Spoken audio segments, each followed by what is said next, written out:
All right, folks, welcome back to our live stream. It's release notes day. Yeah, we're on a Monday, and it looks like Forrest is in a different location. Welcome I back, Forrest. am. I What's going am. on?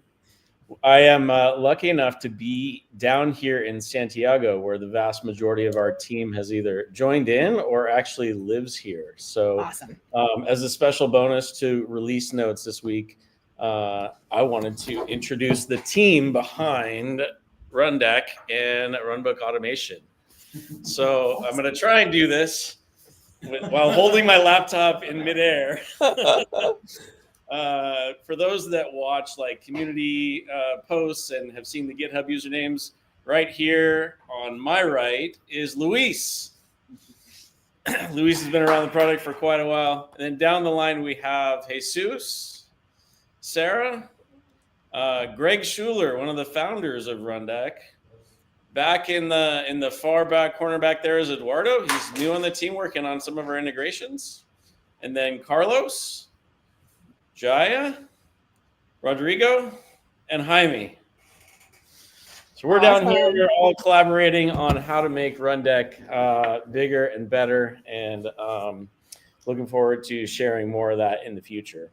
That's As fabulous. we get to the release, it was a security. We all put on our security hats for this last 5.15 release. So as I share the release notes here, you'll see 3 letters over and over again. Oh, wrong button. That was the video button. Share screen.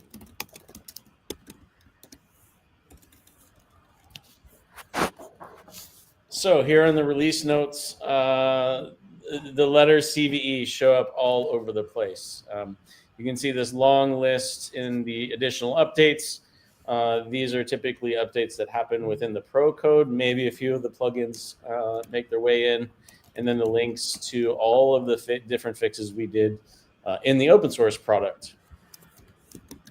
I wanted to give a particular shout out, though, to a few community members. We're doing some digging through open PRs, and I found some, my apologies is on me, I found some very old PRs, but they were still very helpful, particularly the one around finalizing some French translations, right? That came, I know, from Clement here, Mazzella. And we had a few other community contributors as well, some familiar faces, JP, Bruno, Rui, we see them. They work for us, but they're not on the engineering team. We appreciate their contributions and everyone's contributions to the community. And yeah, I think that's it. Anyone in the room remember some of the other things that we put in 5.15? There was a bug around that we fixed around child processes. Who worked on the child processes? Child process?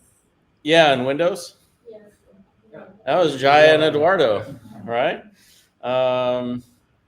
And cleaning up, removing old GSP pages. That is Greg's new favorite thing to hear.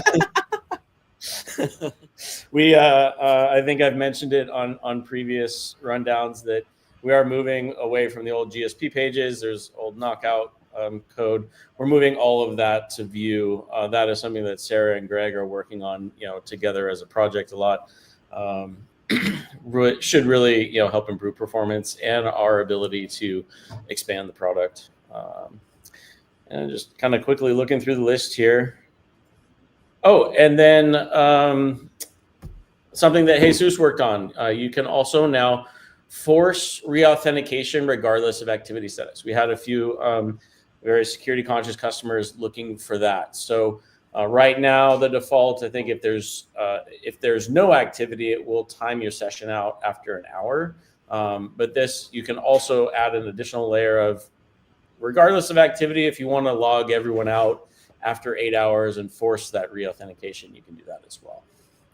So outside of that, lots of CVE, lots of fixes, lots of package updates, and yeah. Yeah. Is there anything in the CVs that folks should be aware of that they probably want to update for? Kind of minor ones.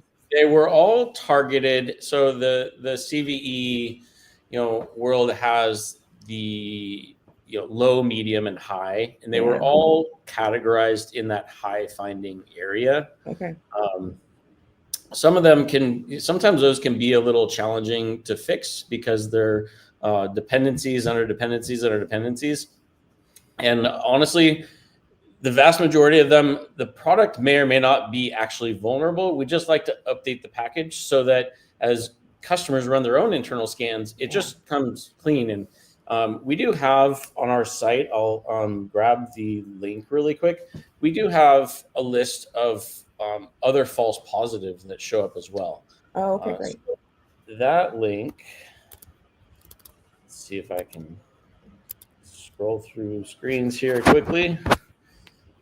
And I will message it to Mandy so that she can share it with everybody. But if you go to that link, that list of CVEs, it not only shows like historically some security things that we found in the product that we're directly responsible for, but also lists a variety of false positives that the team will look at and say, yes, your scanner will say this package and this version is vulnerable, but we don't use that, right? We don't do that thing with how we're using it, or maybe we're not even really using that library at all. It just happens to be brought in by another package we're using.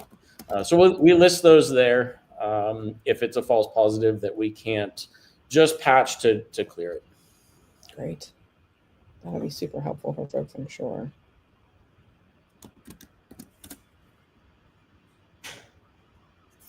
I'm going to try and get that posted here for LinkedIn. And it doesn't want to copy.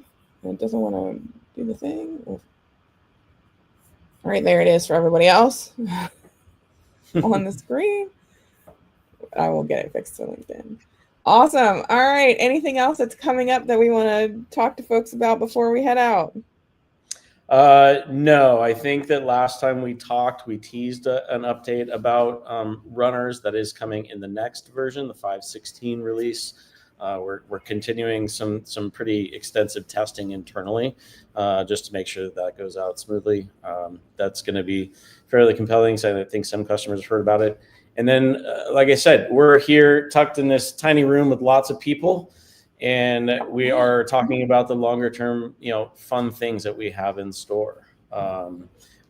If I speak about it thematically, it would be improved authoring experiences, ways to write jobs that are more intricate with less overhead on the author. And we're going to spend a little bit of time talking about, of course, AI, and how we might work that into the product, how we might leverage it, to continue to build out the product, et cetera. And what? Rise of Great for security. And towards the end of the day, we are going to be talking about a Grails upgrade. Now that typically doesn't, we do that and wrap that close to the major version releases because one, because it's a lot of work, and two, sometimes it does come with those breaking changes or a few extra steps to upgrade. So this would be from 5.x to a 6.x type of series. But because we pair in that, because it comes with that burden of a few extra steps, we also try to throw in the coolest new stuff in that 6.0 series. So Luis over here is going to talk to us all about the Grails upgrade in about an hour. I am ready. Okay, everybody, say goodbye to the internet and all of our community. Thanks, everybody. All right, thank you. All right, folks, we'll see you next time for the next version. In the meantime, we'll wish everybody an uneventful day. Thanks, Forrest. Thanks, everybody. Bye.